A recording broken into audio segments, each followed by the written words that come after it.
Hello students, आप सभी लोगों का इस टू पे स्वागत है। मैं हूं आपका chemistry teacher Nagendra Singh. I have done BTech from IIT and I am teaching since last 15 years. अभी तक मैंने 25,000 से ज़्यादा बच्चों को पढ़ाया है और हज़ारों बच्चों को आईआईटीएन डॉक्टर बनाया है। अगली बारी आपकी है। So you know chemistry as a subject it's full with facts and figure. तो कई बार लोग इसको रटते हैं और ये इनके लिए मुश्किल सब्जेक्ट बन जाता है, बट यहाँ पे आप कॉन्सेप्ट्स को समझेंगे, रियलाइज़ करेंगे और ये सब्जेक्ट आपके लिए बहुत ज़्यादा स्कोरिंग और रैंक प्रोड्यूसिंग होने वाला है। तो चलिए देखते हैं आज के लेक्चर में कैसे ये चीज़ें रियलाइज़ करते हैं हम। ओके, सो हमने देखा था पिछले लेक्चर में बच्चों कि change in enthalpy is equal to heat involve at a constant pressure. Constant pressure पे किसी भी प्रोसेस में जो हीट इन्वॉल्व होगा वो एंथैल्पी चेंज के बराबर होता है। That we have seen. और यहाँ से हमने डिराइव किया था कि delta H is equal to N C P delta T, है ना? याद है बच्चों आप लोगों को? Do you all remember this one, that enthalpy at a constant pressure is equal to heat involve in the process at a constant pressure only. This is the condition. ये हम लोग बात सिर्फ कब कर रहे हैं? जब प्रेशर क्या हो? कांस्टेंट हो। इसका मतलब ये हुआ, बहुत ध्यान समझना मेरी बात। क्या बोल रहे हैं आके? कह रहे हैं कि देखो, अगर रामलाल को महाभारत में आ जाओ, क्या भीष्म पितामह को हटा दो तो कौरवों को हम रगड़ देंगे। मतलब दो, एक कौरवों की सेना अलग और भीष्म पितामह अलग, है ना? मतलब दो फैक्टर्स वहाँ दिख रहे हैं साफ साफ। कह रहे हैं भीष्म पितामह, या है ना, कौरव कहते हैं कि कृष्ण को हटा दो तो बाकी हम देख लेंगे। Like this. क्या कह रहा है कि अगर प्रेशर को वेरी ना करो, इसको प्रेशर को वेरी ना करो तो एंथैल्पी सिर्फ और सिर्फ टेम्परेचर पर डिपेंड कर रहा है। क्या बच्चों? अगर प्रेशर को वेरी ना करो तो एंथैल्पी डिपेंड कर रहा है किस पे? टेम्परेचर पे। इसका मतलब एंथैल्पी दो चीज़ों पर डिपेंड करता है, टेम्परेचर पर और प्रेशर पर। बहुत हद तक दो चीज़ पे होगा। प्रेशर कांस्टेंट है तो सिर्फ टेम्परेचर डिपेंड कर रहा है, तो प्रेशर वेरी करोगे तो हो सकता है प्रेशर पर भी डिपेंड करता हो सकता है ना डिपेंड करता हो, मतलब मैक्सिमम दो पे डिपेंड करेगा। ओके, मेरे लॉजिक समझ में आया आप लोगों को? तो यहाँ से क्लास शुरू हो रही है आज की, और इसमें लोग क्या पढ़ने वाले हैं? Enthalpy as a temperature, enthalpy as a function of both temperature and pressure, change in enthalpy of chemical reaction, Kirchhoff's law and enthalpy of formation. बहुत ही शानदार शानदार बातें आज लोग पढ़ने वाले हैं। देखो भाई, तो पहली बात मैंने आपको ये बताया कि ये कहाँ से निकल के आया, ये बात समझ गए आप लोग? महाभारत में से कह रहे हैं, अगर कौरव कह रहे हैं कि भगवान कृष्ण को हटा के देखो, तुमको औकात में नहीं ले आए, तो इसका मतलब पांडवों की जो लड़ाई थी दो बात पे थी, एक उनकी खुद की ताकत और एक भगवान कृष्ण की ताकत। दो फैक्टर्स हो सकते हैं। ये कह रहा है प्रेशर कांस्टेंट होगा तो delta H is equal to Q P and this is equal to N C P delta T. So you know, H तो टेम्परेचर का फंक्शन तो है ही है, वो हो सकता है अब प्रेशर बदलने पर भी बदलता हो, because it's only for the case of constant pressure. So we can say enthalpy depends on both temperature and pressure. Now we have to check it out कि प्रेशर कब डिपेंड करेगा, नहीं करेगा, whatsoever. Okay, let's discuss it. बात समझ में आई बच्चों? समझते ही यस बोला करो यार, इतनी कंजूसी ना करो भाई। अगर हम सिर्फ प्रेशर को कांस्टेंट रखे हैं सिर्फ, तो एंथैल्पी टेम्परेचर डिपेंड कर रहा है ना? तो इसका मतलब प्रेशर के अलावा सिर्फ टेम्परेचर डिपेंड करता है वो। तो अब वो हो सकता है दो पे डिपेंड करे, या हो सकता है कि सिर्फ एक ही बार आ जाए, वो में देखना पड़ेगा। ठीक है, तो वॉल्यूम वाली बात तो यहाँ आई ही नहीं, है ना? वॉल्यूम अगर चेंज हो रहा हो और टेम्परेचर प्रेशर दोनों कांस्टेंट है तो एंथैल्पी में चेंज नहीं होगा। क्लियर? चलिए, तो बच्चों यहाँ आ जाओ। मामला हमारा क्या है? मामला ये है, गांव वालों बहुत आराम समझना। मैं तुम लोगों को थर्मो बहुत ही इतना धीरे धीरे पढ़ाऊँ, तुम्हारे हृदय तक पहुँचना है। कम ऑन, तुम लोग दिल जीते हो ना यार। तुम्हारे बैच का नाम क्या है? दिल जीते बैच। बहुत बढ़िया बच्चे हो, चलो फोकस करो। तो एंथैल्पी फंक्शन हो सकता है टेम्परेचर और प्रेशर का। और मैंने हमेशा ही कहा है कि जब तुम किसी को जैसे मैं बताता हूँ वैसे बताओगे तो उसको बहुत मज़ा आएगा, आनंद आएगा कि भैया क्या बोल रहा है यार ये। तो बच्चों, ये आपको मैंने बताया था इंटरनल एनर्जी के लिए कि change in enthalpy is either due to change in temperature और due to change in pressure. कैसे लिखते हैं हम लोग? मैं फिर लिखता हूँ D H change in enthalpy, this is equal to, इस एक्सप्रेशन को ही मैं लिख रहा हूँ कि change in enthalpy due to change in temperature, और टेम्परेचर चेंज कर रहे हैं, प्रेशर को कांस्टेंट लिया है, ठीक है। और इसको हम लोग प्लस, अरे सॉरी हमने हाँ यहाँ क्या किया, हमने टेम्परेचर को चेंज किया, प्रेशर कांस्टेंट लिया। सिर्फ टेम्परेचर की वजह से एंथैल्पी में क्या चेंज हुआ, it is called partial differentiation, है ना। पार्शियली सिर्फ एक को चेंज किया। मैंने इसके विषय में बहुत सारा डिस्कशन किया आपसे, आप चाहें तो पीछे जाके पढ़ सकते हैं प्रीवियस लेक्चर्स में। और ये हो जाएगा बच्चों dt एंड प्लस, अब देखो अब एंथैल्पी में चेंज कितना हुआ with respect to pressure, keeping temperature as a constant into dP, okay, ये हमने कर लिया। तो ये हमारा यही चीज़ यहाँ पे लिखा हुआ है। मुझे उम्मीद है आपको बात समझ में आ गई हो बच्चों। अब हमको मालूम है बच्चों कि ये जो फैक्टर है, देखो ये जो फैक्टर है this one, change in enthalpy at a constant pressure, वो हीट के बराबर होता है, dq के बराबर होता है, and dq by dt eight a constant pressure is, क्या बोलते हैं इसको, cp, मोलर हीट कैपेसिटी। बोलो यस नो गाँव वालों, अरे बाप रे बाप, गजब है यार। कांस्टेंट प्रेशर पे जो एंथैल्पी चेंज होगा वो dq के बराबर होगा, और dt तो उतने हीट इन्वॉल्वमेंट से कितना टेम्परेचर में चेंज हुआ, और वही तो बोलते हैं cp, मोलर हीट कैपेसिटी क्या होता है, जितना हीट दिया उतना कितना टेम्परेचर चेंज किया, है ना। तो ये cp हो गया, ये मैंने बहुत डिस्कस किया, इसके ऊपर खूब सवाल बनाया हुआ है। ये dH is equal to this one is cp dt, ये हमारा हो गया, ओके। तो आइडियल गैस के लिए दिमाग लगाओ, ये मैंने वैसे खूब सवाल कराया इसके ऊपर कि मोलर हीट कैपेसिटी क्या होता है, कि हीट बटे चेंज इन टेम्परेचर। तो देखो ये हीट है बाई चेंज इन टेम्परेचर, ये कहाँ से आया, इसकी वैल्यू है। ये क्यों है, एट कांस्टेंट प्रेशर हीट जो होता है एंथैल्पी चेंज के बराबर होता है, ठीक है। तो enthalpy change by change in temperature equal to cp, ठीक है। एट कांस्टेंट प्रेशर cp होगा, एट कांस्टेंट वॉल्यूम cv हो जाएगा, that we have seen, we know it, it's a definition of the cp, we know it, okay. Now see बच्चों, ये हुआ। अब ध्यान समझो, अब क्या है, ये तुम लोग अलग से कॉपी में नोट करते जाओ, अंग्रेजी, हिंदी, उर्दू, तेलुगु, किसी भाषा में समझ में आना चाहिए बस। तो मामला क्या है, तो क्या हुआ बच्चा लोग कि फॉर आइडियल गैस की केस में हमको मालूम है कि उसकी जो एनर्जी होती है वो सिर्फ और सिर्फ टेम्परेचर पर डिपेंड करती है। ये काइनेटिक थ्योरी ऑफ गैस में कहा गया कि क्यों, बिकॉज आइडियल गैस केस में उनके बीच का इंटरेक्शन जो है जीरो माना जाता है। तो वॉल्यूम बढ़ाओगे तो दूर चले जाएंगे, वॉल्यूम घटाओगे तो पास आ जाएंगे। इसको मैंने बड़े ही डिटेल में समझाया आप लोगों को पिछले लेक्चर्स में, इसके ऊपर मैंने खूब क्वेश्चंस भी कराए हैं और मैंने केसेस को डिस्कस किया है। तो आइडियल गैस केस में नज़दीक लाओ या पास दूर ले जाओ कोई फ़र्क नहीं पड़ता, क्योंकि आपस में उनका कोई इंटरेक्शन होता ही नहीं है, ठीक है। इसलिए फॉर आइडियल गैस H जो है सिर्फ और सिर्फ टेम्परेचर पर डिपेंड करता है, क्योंकि एंथैल्पी चेंज अगर टेम्परेचर कांस्टेंट होगा तो जीरो हो जाएगा। ये बात किसके लिए है, आइडियल गैस के लिए, ओके। हमने इसको पढ़ा हुआ है। तो DH is equal to NCP/dt, मतलब H जो है फंक्शन ऑफ टेम्परेचर है, डेल्टा H। इस केस में आइडियल गैस की केस में मतलब एक बात क्लियर हो गया कि वो प्रेशर पर, आइडियल गैस केस में प्रेशर पर एंथैल्पी डिपेंड नहीं करता है। ध्यान सुनो सभी लोग, क्यों नहीं करता, क्योंकि उनके बीच का इंटरेक्शन जीरो माना जाता है। तो नज़दीक आओ या दूर चले जाओ का ही फर्क पड़ता है। तो आइडियल गैस केस में बच्चों डेल्टा H सिर्फ और सिर्फ टेम्परेचर पर डिपेंड करता है। Clear, great.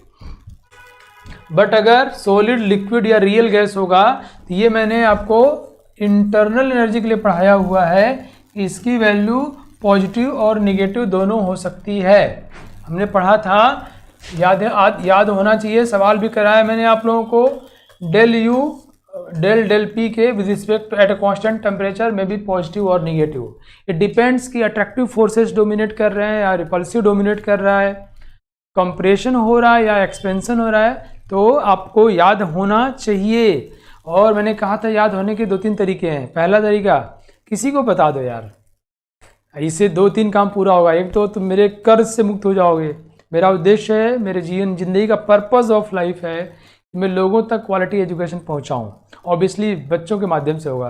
तुम किसी को बताओगे तुम मेरे गुरु कर से मुक्त हो जाओगे, बताओगे तुम सीख जाओगे यार। मारो गुरु कर से, मान लो तुम कहें ठीक है हम गुरु नहीं मानते आपको, कोई बात नहीं, तुम खुद सीख जाओगे, तुम्हें कॉन्फिडेंस आ जाएगा। लिखोगे ना, बताओगे उसको ये होता है ये होता है ये होता है। बोलो देखो एच जो है ना वो टी और पी पर डिपेंड करता है, कैसे समझाना पड़ेगा ना, समझाओगे तो तुमको मालूम चल जाएगा। क्लियर। ये बच्चों कांस्टेंट टेम्परेचर पर इसकी वैल्यू आइडियल गैस के लिए 0 होती है और यही चीज़ उसके लिए भी होता है। ठीक है। और रियल गैस के लिए ये इसकी वैल्यू, या सॉलिड लिक्विड गैस के लिए इसकी वैल्यू पॉजिटिव और नेगेटिव दोनों हो सकता है। इसके लिए रियल गैस के लिए, सॉलिड या लिक्विड के लिए। Clear now. तो for real gas solid and liquid DH will be equal to NCP dt। ये NCP कहाँ से आया और DH बाई dt है बच्चों, ये हो गया। अगर फिर भी हम प्रेशर कांस्टेंट कर दें, है ना, सोचो अगर हम प्रेशर कांस्टेंट कर दें, वो ध्यान समझना, ये वेरिएशन किसकी वजह से, प्रेशर की वजह से। अगर मैं प्रेशर को कांस्टेंट कर दूं, अगर मैं प्रेशर को कांस्टेंट कर दूं, बच्चों दिमाग में पहुंचा बात, तो ये वाला फैक्टर ही 0 हो जाएगा। अरे बाप रे बाप। अगर हम कांस्टेंट प्रेशर, मतलब हमके 2 पे डिपेंड करता है, एक को कांस्टेंट ही रखा हमने, तो ये वाला फैक्टर 0 हो जाए। तो सॉलिड लिक्विड गैस किसी के लिए भी अगर कांस्टेंट प्रेशर होगा तो DH की वैल्यू NCP dt हो जाएगी। ठीक है, ये देखो यहाँ हो गई। चलो मैं इसको समराइज कर देता हूँ। मैंने बोला बच्चों कि H एंथैल्पी की वैल्यू, मैं फिर से समराइज करता हूँ, एंथैल्पी की वैल्यू टेम्परेचर और प्रेशर दोनों पे डिपेंड कर सकता है, but for ideal gas pressure का कंट्रीब्यूशन 0 होगा, because in ideal gas we assume 0 interaction among the gas molecules and therefore DH is equal to NCP dt for ideal gas for forever। या and for solid liquid and gas ये वाला part भी आ जाता है ना बच्चों, ये DH dP, और इसकी वैल्यू बच्चों पॉजिटिव नेगेटिव दोनों हो सकती है ना, del P of H pressure के अकॉर्डिंग जो वेरिएशन हो। लेकिन अगर प्रेशर को हमने कांस्टेंट कर दिया तो प्रेशर के कारण जो वेरिएशन था, जब प्रेशर कांस्टेंट तो वेरिएशन आएगा ही नहीं, ये वाला फैक्टर गायब हो जाएगा, तो ये हो जाएगा। तो ये हमेशा होगा, ये तो हम पहले से भी जानते हैं, सॉलिड हो लिक्विड हो, ध्यान रख लो ऑब्जेक्टिव क्वेश्चन पूछा जाएगा, सॉलिड हो लिक्विड हो गैस हो कुछ भी, ये हमेशा होगा एट अ कांस्टेंट प्रेशर। और आइडियल गैस के लिए ये हमेशा होगा, चाहे प्रेशर कांस्टेंट हो चाहे भाड़ में जाए ठीक है, ये हमेशा होगा आइडियल गैस के लिए। ठीक, चलिए आगे बढ़ते हैं हम लोग। नेक्स्ट बच्चों है ना, टेम्परेचर चेंज करने पर DH चेंज करेगा for ideal gas whether pressure is constant or variable, but in case of solid liquid and gas DH will be equal to NCP dt plus D delta P of H, है ना। यहाँ एक चीज छूट गया यार, यहाँ क्या लिखना है, ये DP होना चाहिए, ठीक है, ये मल्टीप्लाई होना चाहिए ना बच्चों। तो ये बच्चों क्या हुआ, ये होगा सॉलिड लिक्विड गैस किसी के लिए, लेकिन अगर DP की वैल्यू 0 हो गई तो ये ऐसा हो जाएगा, राइट। चलिए ग्रेट। नाउ हमको पता है H is equal to U plus PV। मैं टाइम दिया ताकि आप लोग दिमाग में बैठ जाए बात कि हाँ समझ में आ गया, घर जाके इसको फिर से लिख लेना, भूल जाओगे। ये बहुत ओबियस है, लिख लोगे तो याद रहेगा। H is equal to U plus PV, तो ये मैंने जस्ट इंटीग्रेट कर लिया डिफ्रेंशिएट करके बच्चों। और अगर आइडियल गैस है, हमने पहले बताया हुआ आपको, H is equal to U plus PV, so DH is equal to DU plus DPV, ये हमने देखा हुआ है। अगर आइडियल गैस है तो अगर इसको हम इंटीग्रेट करते हैं, लेट्स इंटीग्रेट इट, तो ये हो जाएगा delta H is equal to we have seen already, PV is equal to NRT होगा, it will becomes NR delta T. So delta H is equal to delta U plus NR delta T, right? Great. Delta H is equal to delta U plus NR delta T. It's very important. But ध्यान रखो, ये माना जा रहा है कोई process हो रहा है। मैं क्या बोलना चाह रहा हूँ, ये माना जा रहा है किसी कंटेनर में गैस रखा हुआ है और आप क्या कर रहे हो, कभी उसको कंप्रेस कर रहे हो, कभी उसको इसका एक्सपेंशन कर रहे हो। मतलब आप गैस का नंबर ऑफ मोल चेंज नहीं कर रहे हो, मतलब आप गैस को चेंज नहीं कर रहे हो, ऐसा किया कि कंप्रेस किया, गैस आपसे में रिएक्शन कर कुछ और बना दिया। क्या बोला मैंने यार, कुछ और बना दो तो क्या हो जाएगा, उसका मोलर हीट कैपेसिटी ही चेंज हो जाएगा। पहले मानो हाइड्रोजन ऑक्सीजन था, अब दोनों मिलके पानी गैस बन गया। तो ना वाटर का अलग है, हाइड्रोजन ऑक्सीजन का अलग है। सो मैं कह रहा हूँ कि this relationship will hold good only and only there should not be any kind of chemical reaction, only compression and expansion should be there, compression and expansion should be there। अगर वो, और n कांस्टेंट क्या है, number of moles भी आगे पीछे ना हो जाए, ठीक है, ओके। अब वो होगा तो क्या होगा, दैट विल डिस्कस। तो अगर अब देखो जो मैंने बताया अभी, अब ये हमारा क्या है बच्चों, delta H is equal to N C V delta T N R delta T, ठीक है। अभी क्या पढ़े यहाँ पे आप, डेल्टा यू क्या होता है, delta H is equal to, ये हुआ ना, देखो तो delta H is equal to N C P delta T, ideal gas के लिए हमेशा होता है, राइट। ये क्या हुआ, N C V delta T plus ये क्या हुआ, N R delta T, okay. अब क्या करोगे, एन डेल्टा टी कॉमन ले लोगे, क्या आएगा, सी वी प्लस आर, और ये क्या होगा, N C P delta T. बहुत ध्यान से देखो, बहुत मज़ेदार बातें हो रही है। एन डेल्टा टी कट जाएगा और यहाँ से मेयर रिलेशनशिप आ जाएगा, C P is equal to C V plus R, it's nothing but Mayer relationship. क्या किया हमने, H is equal to U plus P V, so ये पूरी बातें हम जानती जाते हैं। और delta H is equal to N C P delta T, we have just derived it, and we know delta u is equal to ncv delta t, we have seen before, है ना, while discussing internal energy concept। और ये कर लो बाबू, ये देखो आ गया, कितना मजेदार है, वाह ग्रेट। वही बात यहाँ पे लिखी गई है, सी वी प्लस आर ना बच्चों, ये सारी चीजें जो भी बताया मैंने आपको। अब क्वेश्चन ट्राई करते हैं, come on, hey everyone ready, चलो हम लोग शुरू करते हैं। क्वेश्चन बहुत ही शानदार क्वेश्चन है, क्विज टाइम। ये क्वेश्चन है 5 very important question, 5 moles of an ideal gas, keep in mind, at 100 Kelvin are allowed to undergo reversible compression till its temperature becomes 200 Kelvin। If the CV is given as, CV उसका दे दिया है, calculate delta U delta PV for this process, R is equal to 8 joule per Kelvin per mole, okay। तो ये बताना आपको इसमें delta U और delta P we कौन सी वैल्यू सही है। बहुत ही खूबसूरत सवाल है, ओके। थैंक यू ऑल, आप लोग रेडी हो, ऊर्जा से भरे हुए हो, मजबूती से, तो हम लोग बहुत कुछ करने वाले हैं। Come on let's see, try this problem, देखते हैं। देखो अगर आइडियल गैस है बच्चों, अगर आइडियल गैस कह दिया है बच्चों, कम ऑन, तो हम एक बात समझते हैं कि डेल्टा यू की value N C V delta T ही होगी। हमको प्रेशर से, हमको वॉल्यूम से कोई मतलब नहीं है। कितनी शानदार बात है ना यार, यहाँ कोई केमिकल रिएक्शन नहीं हो रहा है, यहाँ कंप्रेशन किया जा रहा है ना।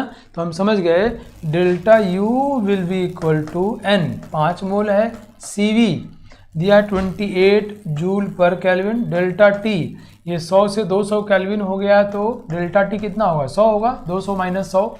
अरे यार इतना आसान है क्या, इतना क्या आएगा, जूल आएगा। ओ माय गॉड, ये सिर्फ समझना, इस बात की समझ हमको सवाल सॉल्व करा देती है कि वॉल्यूम बदल दो, प्रेशर बदल दो, कोई फर्क नहीं पड़ता। अगर कंप्रेशन कर रहे हो, आइडियल गैस है, मोल्स उतना है, तो डेल्टा, अगर यहीं आइडियल की जगह रियल लिख दिया होता तो हम इसको यूज नहीं कर पाते, हम फंस जाते। समझ में आ रहा है आपको, अगर यहीं आइडियल की जगह रियल गैस लिखते तो क्या करते, हमको पता नहीं चलता क्या करते, हमें कुछ और इन्फॉर्मेशन चाहिए, हमें बताना पड़ेगा उसको कि वॉल्यूम जो यहाँ वेरी किया है, घटाया, उसका क्या इम्पैक्ट पड़ने वाला है, उसको बताना पड़ेगा। सवाल में बताना पड़ेगा कि वॉल्यूम चेंज होने से क्या फ़र्क पड़ने वाला है, उसको देना पड़ेगा। बट ये हमारे कोर्स में आएगा नहीं, सिर्फ थियोरेटिकल क्वेश्चंस आएंगे। बात समझ गया। अभी हमने ट्राई कर लिया, तो कितना आ रहा है यार, 5 वाटे 40, शून्य लगा 4, 5 दूनी 10, 4 14, और ये 2 शून्य और लगा दो, ये 1000 से भाग दे दो तो जाएगा 14 किलो जूल ना बच्चों। और ये क्या कर रहे हो, डेल्टा यू की वैल्यू क्या है, 14 किलो जूल। सो आंसर में भी बी सी डी तीनों हो सकते हैं। हमें डेल्टा पी वी निकालना है। अब तो आसान हो गया। अब तुम्हें समझ में आया बच्चों कॉन्सेप्ट कितना काम देता है। देखो अब देखो क्या हुआ, हमको पता है delta H is equal to delta U plus delta P V, ये तो होता है। Delta H is equal to delta U plus delta P V, नहीं हमको देखो सी वी दिया है तो ये निकल जाएगा कैसे, delta H is equal to N C P delta T, अरे रे रे रे रे रे, delta H is equal to N C P delta T, clear है ना। और देखो जरा तो, अच्छा बी 14 जूल दिया है क्या, ठीक है हटा दिया इसको। तो delta H equal to N C P delta T, और सी पी कितना होता है बच्चों, C P is equal to C V plus R होता है। हमको सी पी दिया, हमको आर पता है, आर कितना है 8 जूल पर केल्विन, तो हमने क्या कर दिया सी वी मतलब 28 और प्लस 8 कर दिया, दोनों जूल में है तो है ना।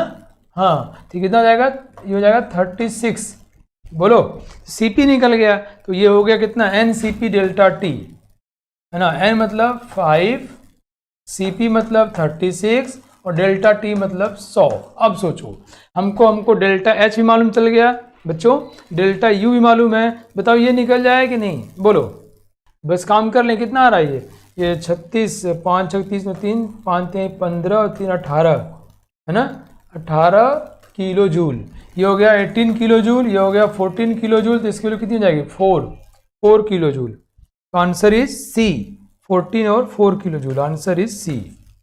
Is it clear to everyone? खूबसूरत सवाल है ना, ये एग्जाम में पूछा गया क्वेश्चन है। देखो ये बात की जानकारी, अगर यहीं मैं रियल गैस कर दूं और यहाँ एक ऑप्शन दे दूं ई नन ऑफ दिस, तो वो आंसर सही हो जाएगा। क्यों, रियल गैस में आप delta U is equal to 14 kilo joule कह ही नहीं सकते हो, तो क्या आंसर हो जाएगा नन ऑफ दिस, राइट। तो मैं तुम्हें बताना चाहता हूं कॉन्सेप्ट की ताकत कितनी होती है। चलो कम ऑन, अगला सवाल लो। Which one of the following equation does not correctly represent the first law of thermodynamics? Does not correctly represent the first law of thermodynamics. Okay, for the given process involving an ideal gas, assuming non expansion work is 0, है ना। आपको मान चलना है कि सिर्फ मतलब non expansion work मतलब जो फ्रिक्शनल फोर्स के कारण जो वर्क इन्वॉल्व होगा वो सब 0 मान लेना है, ठीक है। चलो कमान, अगर कोई आइडियल गैस है तो बताना इनमें से कौन सा फर्स्ट लॉ ऑफ थर्मोडायनामिक्स को रिप्रेजेंट करता है। कम on everyone, let's discuss it.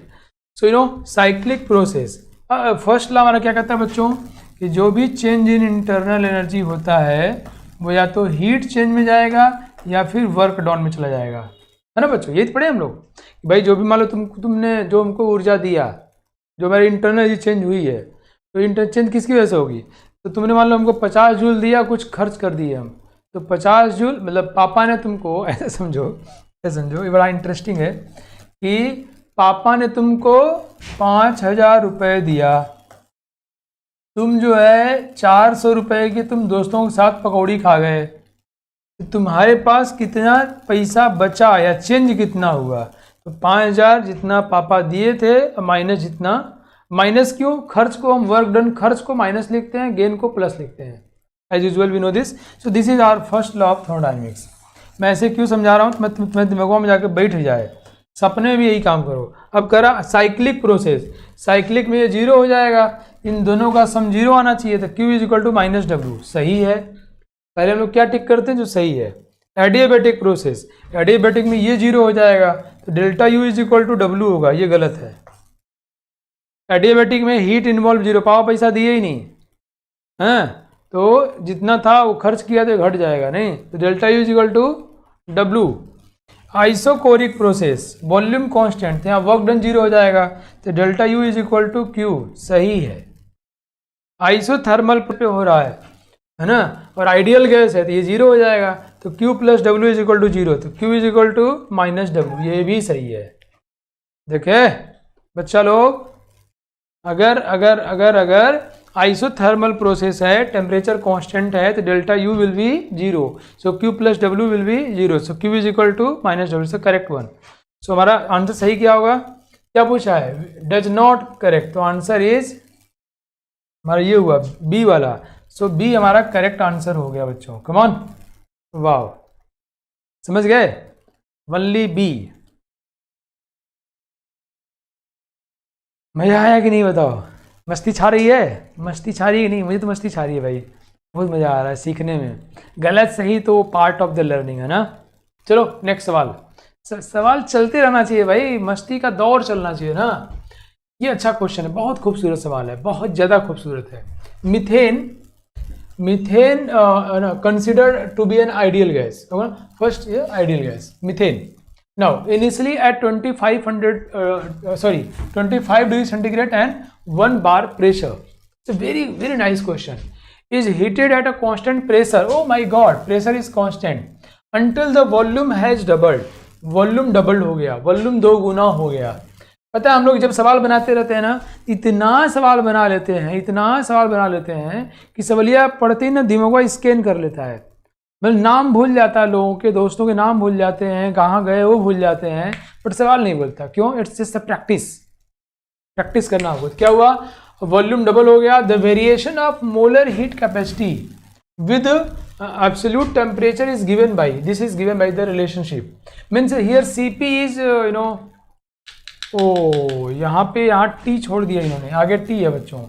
CP is temperature dependent, Cp is temperature dependent. Okay, 22.34 plus 14.1 into 10 की power -3। Cp is temperature dependent। तो बताना हमको molar enthalpy change delta H की value क्या होगी, बताना हमको molar internal energy change delta U की वैल्यू क्या होगी। सवाल कुछ लंबा हो गया है ना। तो सवाल में क्या है कि मीथेन एक आइडियल गैस है, 25 डिग्री सेंटीग्रेड 1 बार प्रेशर पे है। हमने उसके वॉल्यूम को बढ़ा दिया, एक्सपेंशन कर दिया, डबल कर दिया। मोलर हीट कैपेसिटी का टेम्परेचर के साथ वेरिएशन हमको दिया हुआ है। सो हमको डेल्टा H बताना है और डेल्टा U बताना है। टू इजी, बहुत आसान सवाल है, थोड़ा दिमाग खराब करना है, कर लो, फिर बताऊंगा अरे इतना आसान था क्या। मतलब तुमसे नहीं बनाना, अरे इतना आसान था क्या, वो मैं क्यों नहीं सोच पाया।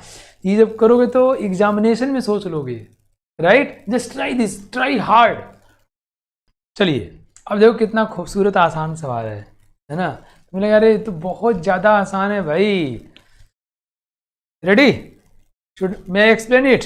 चलो आ जाओ, पहले पूरा कबाड़ा साफ करूँ। मुझे पूरा सवाल याद हो गया ना यार, ये मुझे नहीं, तुम भी अगर सवाल पढ़ना शुरू करोगे ना, पहले बनाओ खूब ना, तुम्हें अपने आप याद हो जाएगा।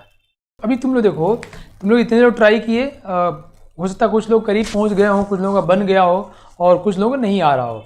अभी देखो तुम अगले 1-2 मिनट में हीरो होने वाले हो। जो चीज़ तुम्हें नहीं आ रहा था 2 मिनट में आने वाला है। देखो ये जादू, कम ऑन सी। इसमें क्या हुआ, हमको यहाँ टेम्परेचर लिखा हुआ था, है ना बच्चों। तो कह रहा है प्रेशर कांस्टेंट है, आइडियल गैस है, PV is equal to nRT, pressure is constant, R constant, number of mole constant, so V/T भी कांस्टेंट होगा ना बच्चों। मतलब क्या हुआ, V1/T1 is equal to V2/T2 होगा ना बच्चों। तुमको पता है कि वॉल्यूम डबल कर दिया गया है, क्या भाई गाँव वालों, वॉल्यूम क्या हुआ double. So V2/V1 is equal to V2/V1 is equal T2/T1। तो अगर वॉल्यूम डबल हुआ है तो टेम्परेचर भी डबल हो जाएगा। क्लियर? वॉल्यूम डबल हुआ है तो, है ना बच्चों, देखो जो V2/V1 is equal to T2/T1 है ना, तो वॉल्यूम डबल हुआ है तो टेम्परेचर भी डबल हो जाएगा। क्लियर गाँव वालों, समझ में आया? वैसे भी देखो यहाँ पर PV इज इक्वल, इसको और आसान सोच सकते हो, PV is equal to nRT। तो क्या कांस्टेंट है, प्रेशर कांस्टेंट है, nR कांस्टेंट। तो volume is directly proportional to temperature. Volume जितना गुना बढ़ेगा उतने गुना टेम्परेचर बढ़ जाएगा। तो वॉल्यूम क्या हुआ, volume is doubled and that's why temperature should also be doubled. तो ये हमेशा ध्यान रखो कि टेम्परेचर हम केल्विन में रख के बात करते हैं। तो केल्विन में कितना होगा, ये 298 केल्विन। यहाँ इसका फाइनल टेम्परेचर जो होगा, फाइनल उसका डबल हो जाएगा। 2 से गुणा कर दो, कितना हो जाएगा यार, 300 दूनी 600 में 4 घटा दो, 596 केल्विन हो जाएगा। Clear? Final temperature double of that one. ये बात तो हमारी पूरी हुई। बताओ समझ में आया सबको? बोलो बच्चा, ये जो बताया मैंने मामला क्लियर हुआ कि नहीं? मामला क्लियर है, स्प्राइट है। हाँ, अब नाउ लेट्स सी, अब हमको डेल्टा H निकालना है। Delta H is equal to NCP delta T, ये तो होगा। या डेल्टा नहीं, अभी डी की बात करो, या डी की बात करो। आइडियल गैस है क्या? आइडियल गैस केस में सिर्फ इसी डिपेंड करता है ना बच्चों।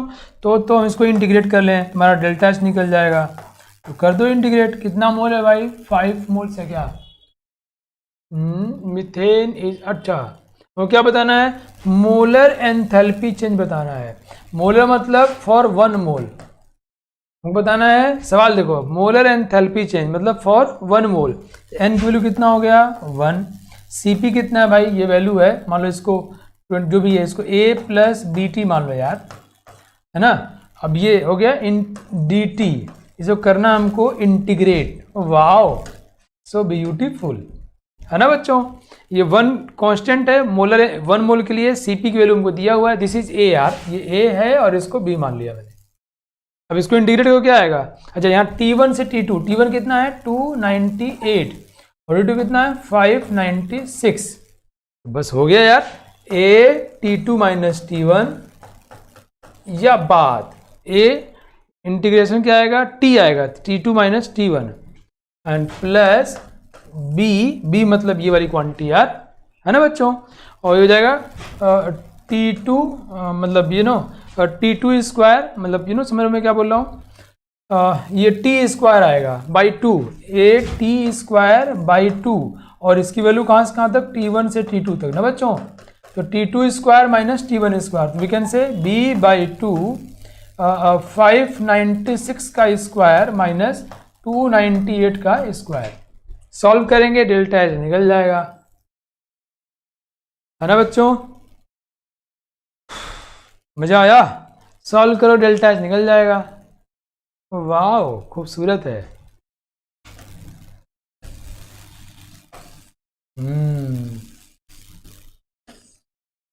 पहले हमने ये पता कर लिया बच्चों कि टेम्परेचर डबल हुआ है क्योंकि आइडियल गैस है, प्रेशर कांस्टेंट है। फिर ये जो बताया था मैंने आपको, DH is equal to N C P D T. अब देखो नंबर ऑफ मोल नहीं दिया लेकिन यहाँ का मोलर एंथैल्पी चेंज, एन की वैल्यू कितनी हो गई? 1। इसको यहाँ रख करके इंटीग्रेट कर लिया, एन की वैल्यू 1 ले लो, काम हमारा खत्म। ठीक है। और हम देखो अब Cp हमको पता है, तो Cp is equal to C V plus R, यहाँ से हम Cv निकाल लेंगे, हैं। फिर क्यों क्या पूछा हमसे? डेल्टा यू बताओ, तो वैसे ही फिर डेल्टा यू में कर लोगे। D U is equal to N C V D T, है ना। या फिर ये करने का मन नहीं है, कहें सर एक बार इंटीग्रेट कर दिए दोबारा मत करवाइए, तो वैसे कर लो। Delta H is equal to delta U plus N R delta T. कहें सर ये 2 तरीके बता रहे हैं, दोनों से क्या उत्तर सेम आएगा? अरे नालायक, मुझसे ना पूछो, जब सवाल बना के देखो, ये दोनों एक ही चीज़ है। दोनों अगर तुम डेरिवेशन पे जाओगे तो मैंने उसी का यूज करके डिराइव किया हुआ है, यहीं से मेयर्स रिलेशन निकाले थे हम लोग। तो इधर you can use D U is equal to N C V D T and C V कहाँ से निकालोगे? यहाँ से C P minus R, C P has given to us. और you can use delta H is equal to delta U plus NR delta T. We know 1 mole for we have created molar enthalpy change, molar, so 1 mole R we have given, delta T is known to us, है ना। See, it's a too easy question, है ना। हमने क्या किया पहले constant pressure पे final temperature निकाल लिया। DH is equal to NCP/dt, मैंने एक ऐसा क्वेश्चन लिया जिसमें CP वेरी कर रहा था और फिर हम डेल्टा एच निकालिए by integrating. So directly we can calculate delta U और we can go in the very basic way की सीवी निकाले करें। एंड मैं मानता हूं कि आपको घर पे दोनों करना चाहिए। ओके, दोनों करोगे तो कॉन्फिडेंस बढ़ेगा। चलो नाउ ये हमने एंथैल्पी निकालना सीखा।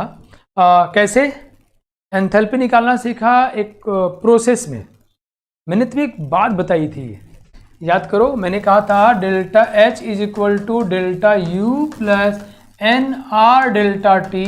मत यूज करना, बी अलर्ट, सावधानी हटी दुर्घटना घटी। मत यूज करना अगर केमिकल रिएक्शन हो रहा होगा, क्योंकि उसमें नंबर ऑफ मोल चेंज हो जाते हैं, उसमें स्पीसीज बदल जाते हैं। ये delta H is equal to N C P delta T, ये आप देखो सीपी भी चेंज हो जाता है, क्योंकि अभी CO2 था, अब पता नहीं कुछ और बन गया, अभी हाइड्रोजन ऑक्सीजन था, पानी बन गया, राइट। तो अगर दोनों बदल जाए तो क्या होगा? मतलब केमिकल रिएक्शन हो रहा हो तो क्या होगा?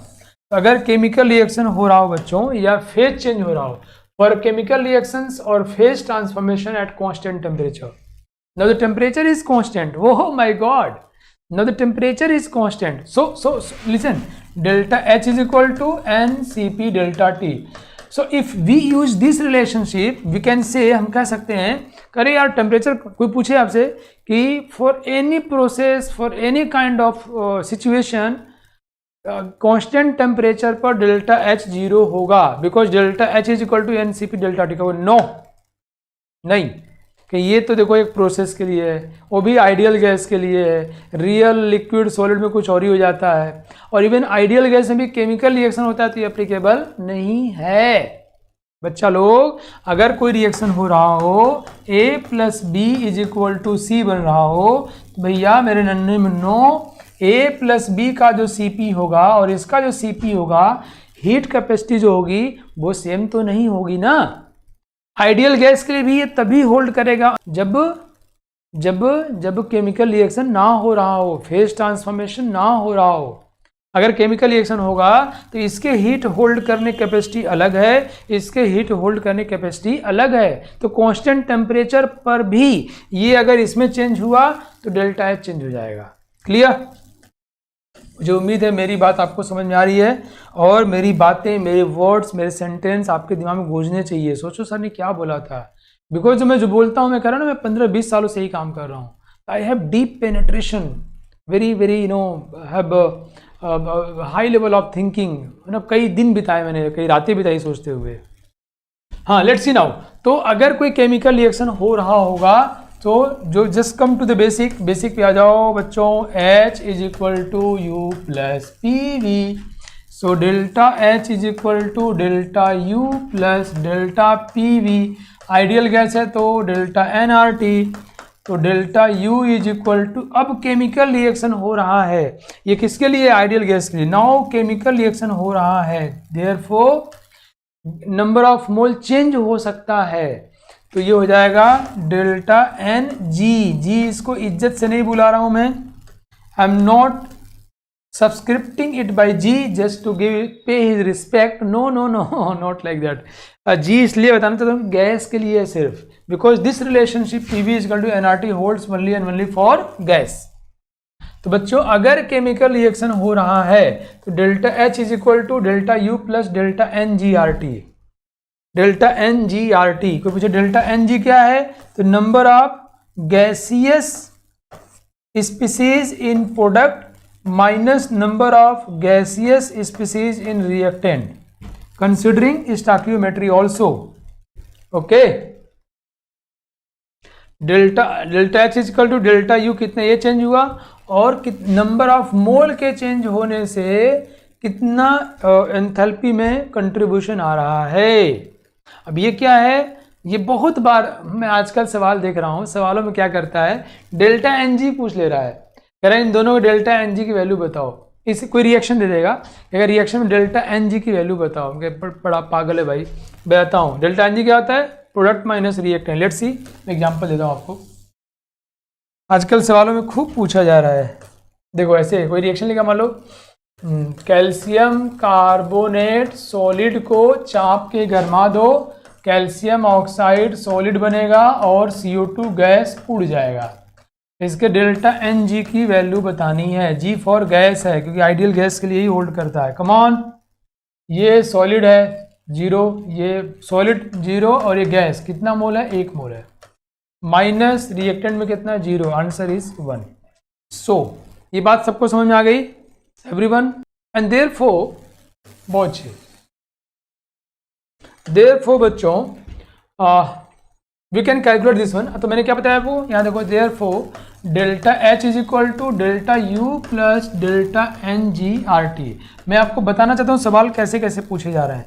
एक सवाल इस डेल्टा NG की वैल्यूज पूछा जा रहा है तो 4 नंबर ले लोगे, या एंड द सेकेंड पॉइंट है बच्चों कि पूछता है सवाल में कि delta H minus delta U की वैल्यू बताओ। न हमको CP देता है न CV देता है, कोई केमिकल रिएक्शन कराया, कर delta H minus delta U की वैल्यू बताओ। 4 नंबर और ले लो, तो इसकी वैल्यू क्या होगी, this is equal to delta N G R T. हमको क्वेश्चन रिएक्शन दिया होगा तो from reaction we can find out delta N G and temperature दिया होगा। Yes, it's easy. ये 4 नंबर यहाँ से ले लो बच्चों, लोग 8 नंबर का हमारा हो गया। ये बहुत सवाल पूछा जा रहा है परीक्षा में। तो ये देखो, इस सवाल 2 हमारा बन गया भैया। Now see quiz question try करते हैं, आपको डेल्टा एन जी की वैल्यू निकालने वाला सवाल दे रहा हूँ। Okay, time starts now, just attack करो, it's quiz time, come on everyone, let's try this problem. Calculate delta Ng in relation of the following expression. For following expression, calculate delta Ng for this reaction. Come on, zero ना, क्योंकि यहाँ delta Ng मतलब कितने reactant, product minus reactant, product में 2 है और reactant में 1 और 1 2, आंसर ही 0। ये अब इसका बता दो यार, तो फिर कम ऑन, डेल्टा Ng इसके लिए बताओ कितना आएगा, इसका भी आंसर 0 हो गया है ना। लेकिन ये क्वेश्चन थोड़ा घबरा दिया इन्होंने, यहाँ गैस नहीं सॉलिड लिखा हुआ था, क्योंकि मैग्नीशियम कार्बोनेट सॉलिड ही होता है उस, है ना, बहुत हाइट में चाहिए इसको। तो बाय द वे अभी जो सवाल है उसके लिए 0 हो जाएगा। ओके ना, ठीक है। ये क्वेश्चन बताओ, ये H2O नहीं है यार, माय गॉड, 3H2 गैस है, ये H2 गैस है। Come on, do fast.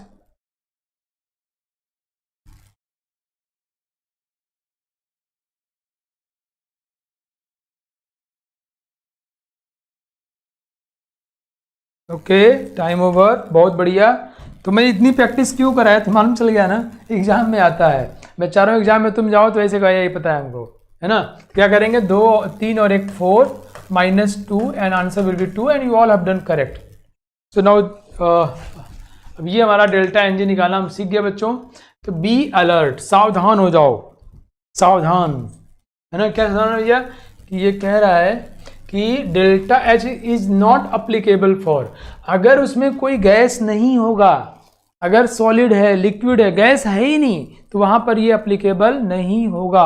और अगर सिर्फ सॉलिड लिक्विड हो, बच्चों ध्यान सुनो रे पगला, अगर सिर्फ सॉलिड लिक्विड हो, अगर सिर्फ सॉलिड लिक्विड हो किसी रिएक्शन में, तो हम मान के चलते हैं कि उसमें वेरिएशन ना के बराबर होता है, नेग्लिजिबल चेंज होता है। ठीक है, देखो क्या हुआ, ये अप्लाई तब नहीं करोगे, देखो ये सॉलिड से लिक्विड नो, लिक्विड से गैस नो, बट अगर लिक्विड से सॉलिड हो रहा हो, ऐसा हो रहा हो, मान लो कोई ये लिक्विड है और ये गैस हो रहा है, यहां अप्लीकेबल हो जाएगा। यहां डेल्टा एन जी की वैल्यू कितनी हो जाएगी, 1 हो जाएगी। क्यों, प्रोडक्ट में 1 गैस है और रिएक्टेंट में 0 है। तो even in phase transformations we can use the same relationship in the similar sense, but if none of the component is gaseous, I mean all components are either solid or liquid, then there we could not use this relationship. Okay, is it clear to everyone? Here we could not, suppose we have given the relation H2O gas is condensed to H2O gas is condensed to H2O liquid. So what will be the value of delta Ng? Come on everyone, please tell me. H2O gas is condensed to H2O liquid, so the value of delta Ng will be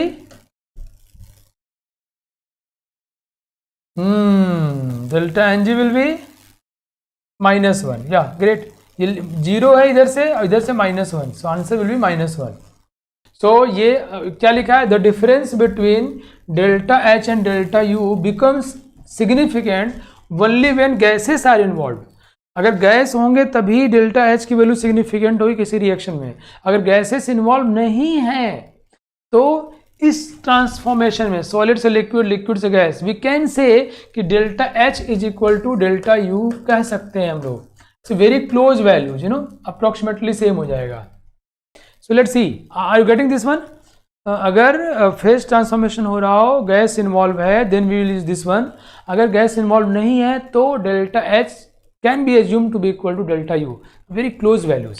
Now question try करो फटाफट जल्दी से बच्चों, मैं चाह रहा हूँ खूब सवाल ट्राई करवा दूँ यार। The difference between the heats of reaction at constant pressure and constant volume for the reaction is, wow धड़ाम, quiz time, 5 4 3 2 1 and time over. अरे तुम लोग सोचा नहीं रे पगला, देखो ध्यान सुनो, ध्यान, बहुत आसान है, और जब मैं तुम्हें बताऊंगा तुम्हें आसान लगेगा ना, फिर रिस्पॉन्स करना कि yes sir it was very easy, I can do it now ever. तो ऐसे सारे सवाल आसान है। चलो देखते हैं हम लोग।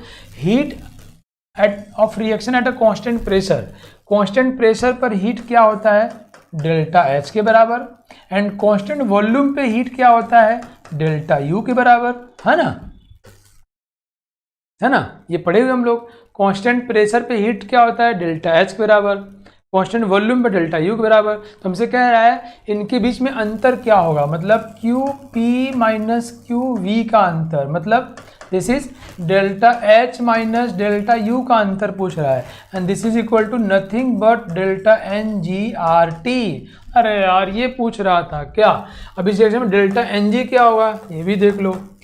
ये लिक्विड है, गायब गैस है कितना 12, माइनस प्रोडक्ट में आ जाओ, गैस है कितना 15, ये क्या है बच्चों, लिक्विड है, तो 12 माइनस 15 माइनस 3 आ गया। So answer will be -3 R T.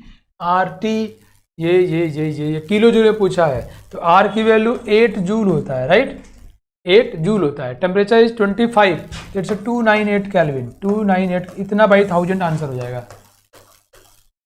दोनों किसी को नजर, बच्चों कितना आसान है ना, समझ में आया आप लोगों को। Heat at a constant pressure means Q P, constant volume मतलब क्यू वी, तो delta delta N G R. तुम्हें ये सब करना ही नहीं था, ये सब दिमाग में हो जाता है यार, कि सब पता है हमको ये करना है, ये पढ़ते ही दिमाग में आना चाहिए कि हमको ये निकालना है। और ये देखती है हमको डेल्टा एन जी, यहाँ से दिख गया 12 माइनस 15, इतना लंबा मैं तुम्हारे लिए बताया हूँ। इट्स नॉट 1000 से डिवाइड क्यों किए, बिकॉज सभी में आंसर बेटा किलो जूल में पूछा है, तो किलो कैसे निकालोगे, 1000 से भाग देगे ना। अब ये कर लेंगे यार, ये 8 कितना आएगा, 8 का 8 2 20, 8 दूनी 16, 4 8 5 125, कर लो गुड़ा भाग, आ जाएगा आंसर। चलो next question. Molar heat capacity of water in equilibrium with ice eight constant pressure is. बहुत खूबसूरत सवाल है, जल्दीबाजी नहीं, सावधानी हटी दुर्घटना घटी, एंड टाइम इज 45 सेकेंड्स। बहुत ही लड्डू सवाल है, खा जाओ इसको। Molar heat capacity of water in equilibrium with ice eight constant pressure is, come on. Molar heat capacity of water in equilibrium with ice eight constant pressure is. तुम लोग देख रहे होगे मैं खूब सवाल बनवा रहा हूँ, तो मेरी मैं अगर तुम्हारा मैं गुरु हूँ तो मेरा ये आदेश है तुमको, और मेरा आदेश पालन करोगे तो तुम जिंदगी में बहुत आगे जाओगे। मैं सिद्ध पुरुष हूँ, जो बोलता हूँ हो जाता है, ये मुझे मिला है, स्पेशल ब्लेसिंग मिला है गॉड का, खासकर बच्चों के लिए। मेरा आदेश है खूब सवाल बनाना। जो मेडिकल के बच्चे हैं वो प्रीवियस ईयर से क्वेश्चन ट्राई करो, प्लस एनसीईआरटी प्लस सीट, हमारी 3 जगह से, बस 3 काम। प्रीवियस ईयर कहाँ से बनाए, एक वो प्रीति गुप्ता की किताब आती है, उसने खूब कलेक्शन किया हुआ है मेडिकल के पुराने सवाल। NCERT previous year plus sheet, बस 3 जगह से। और जो बच्चे हमारे इंजीनियरिंग के हैं वो RC Mukherjee sheet previous year से क्वेश्चंस इतना बना डालो, ठीक है, टूट पड़ो। अभी देखो इसका आंसर क्या होगा, मतलब तुम बताओ पानी और आइस इक्विलिब्रियम पर है, लिक्विड और सॉलिड ये इक्विलिब्रियम पर है। इक्विलिब्रियम पर इसका मतलब क्या हुआ कि हम इसको हीट देंगे तभी ना पिघल के हो जाएगा। तो हीट तो ले रहा है but at a constant temperature, ये 0 डिग्री सेंटीग्रेड पे हो रहा है, टेम्परेचर वह नहीं बदल रहा है, मतलब हीट इन्वॉल्व तो है बट टेम्परेचर चेंज क्या हो गया 0। और तो ये क्या होगा बच्चों, टेंस टू इन्फानाइट, है ना, तो कांस्टेंट प्रेशर ये टेंस टू इन्फानाइट, तो Cp will be tends to infinite because ये एट अ कांस्टेंट टेम्परेचर होता है। हीट ले रहा है गधा हवा, और हीट का यूज किस बात में कर रहा है, सिर्फ फेज ट्रांसफॉर्मेशन में, ले या दे जो भी कर रहा है, heat involve but temperature change नहीं हो रहा है, नहीं, इसलिए ये Cp tends to infinite, answer is B. ठीक है, तो ये एक और सवाल कर लेता हूँ आज के लिए, बस आज का आखिरी सवाल है बच्चों, last question of the today quiz. It's a very beautiful question and you all can do it, तो पूरी एनर्जी लगाओ और कर दो।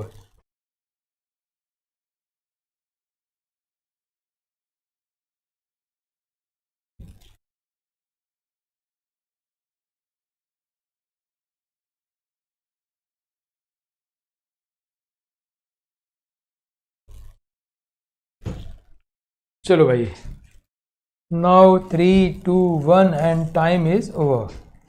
सो देखो यहाँ क्या हो रहा है, तुम्हें क्या देखना था कि यहाँ कोई मतलब 1 mole of non ideal gas है, मतलब गैस आइडियल नहीं है, नॉन आइडियल है। Undergo change of state, state क्या चेंज हो रहा है, प्रेशर 2 atm, फिर वॉल्यूम 3 और टेम्परेचर 95, और फिर क्या हुआ मतलब इसमें प्रेशर वॉल्यूम सब कुछ चेंज हो रहा है, और ये 4 atm 5 लीटर इतना हो गया। With change in internal energy delta E हमको दिया हुआ है, डेल्टा ई हमको दे दिया है ना, डेल्टा ई या डेल्टा यू दोनों लिखते हैं। The change in enthalpy of the process in, पता है मैं तुम्हें एक अलग तरह क्वेश्चन में पता ढूंढ के लाता हूँ कि हर क्वेश्चन अलग फ्लेवर दे रहा हो। किसी में मैंने सीपी चेंज कर दिया, किसी में मैंने फेज ट्रांसफॉर्मेशन कर दिया, तो ये एक कोशिश में प्लान के आता हूँ कि सारे वेरिएशन को टच कर ले हम लोग। बट जब सवाल बनाओगे तब वो मामला क्लियर होगा कि तुम सही में समझे थे कि नहीं। ये सवाल इसमें क्या है, एक तो नॉन आइडियल गैस है, तो नॉन आइडियल गैस का हम delta U, non ideal gas का हम delta U is equal to N C V delta T नहीं लिख सकते, delta P delta H is equal to N C P delta T नहीं लिख सकते, इसका सी पी सी वी हमें कुछ पता ही नहीं है। और इसमें सब तो क्या प्रेशर भी चेंज हो गया, वॉल्यूम भी चेंज हो गया, टेम्परेचर भी चेंज हो गया, बाप रे बाप, ये तो पागल बना देगा हमको। ऐसी कंडीशन में जब सब कुछ वेरी करता है, मैंने आपको पढ़ाया था delta H is equal to delta U plus P2V2 minus P1V1, और पढ़ाया नहीं था मैंने डिराइव किया करवाया था आपसे, और कहा था कि इसको आप इसको दिमाग में रख लो, जब सब कुछ वेरी कर रहा हो तो you can use this one, and I have apply this most general form to even use in the at a constant pressure, at a constant temperature or kind of relationship. I think आपको देखो delta H निकालना है, delta U ये delta H निकालना है, delta U हमको दिया हुआ है कितना है 30 litre atmosphere, this is the energy of unit, okay, and plus P2V2 final कितना है प्रेशर 4, वॉल्यूम कितना है 5, P2V2 माइनस P1V1 2 इंटू 3, हमको देखना है कि यूनिट क्या है, हमको यूनिट किस में चाहिए, लीटर एटमोस्फियर, तो लीटर एटमोस्फियर, ओके। सो 2 इंटू 3, तुम लोग लग रहा है ना कि अरे यार ये तो बहुत आसान था, बहुत ज़्यादा आसान है, तो बताओ लग रहा है ना, कितना हुआ 20 माइनस 6, 20 माइनस 6 इट्स 14 है ना बच्चों, प्लस 30 44, आंसर इज सी। लग रहा है ना भारी आसान बच्चों, मज़ा आया कि नहीं बताओ। कह रही सर पढ़े तो थे, पढ़ के सिर्फ सवाल नहीं बनते हैं, पढ़ के आइडिया बिल्डअप होता है, फिर जब क्वेश्चन बनाते हैं ना लगता है ओहो अच्छा ये ध्यान देना है। तुमको अभी पता है क्या मालूम चला कि अच्छा इस सवाल को ऐसे ट्राई करना था, ओके, जब सब कुछ वेरी कर रहा हो तो ऐसे ट्राई करना होता है, गॉट इट। ओके बच्चों, तो मुझे उम्मीद है आज की क्लास आपको अच्छी लगी होगी, मैंने खूब कोशिश किया। वैसे देखो कंटेंट बहुत सारा प्लान करके लाया था, that will see in the next class, definitely बहुत कुछ लेके आया था, तो we will see in the next class. और मुझे उम्मीद है आपको मज़ा आया होगा, अगर मज़ा आया है तो ज़रूर इसको कमेंट बॉक्स में लिखिए, क्योंकि मैं कमेंट बॉक्स देखता हूँ और उसको देख के मैं प्लान करता हूँ अपने नेक्स्ट लेक्चर को, ताकि उसको और बेहतर बनाऊँ, आपके लिए अच्छा बनाऊँ, आपके दिमाग तक पहुँच पाऊँ, आपके सब कॉन्शियस माइंड में जाके छाप छोड़ दूँ और एग्जामिनेशन में तुम फोड़ दो। ध्यान रखना, मैं सिद्ध पुरुष हूँ, मेरी बात मानोगे, मैं वो गुरु हूँ जो जो कहता हूँ हो जाता है, मेरी बात मानोगे तो डेफिनेटली हम लोग धरती से आसमान की सैर करने वाले हैं। Okay, are you all ready सैर करने के लिए? Come on. और सुबह उठ के मम्मी पापा का पैर छूते हो ना, माँ बाबू जी का छूते रहना, मैंने बोला है। मिलते हैं नेक्स्ट क्लास में, थैंक यू, जय हिंद, जय Bharat. On is to on, study is always on. Concepts के बेहतर रियलाइजेशन के लिए इज टू ऑन पर बने रहिए।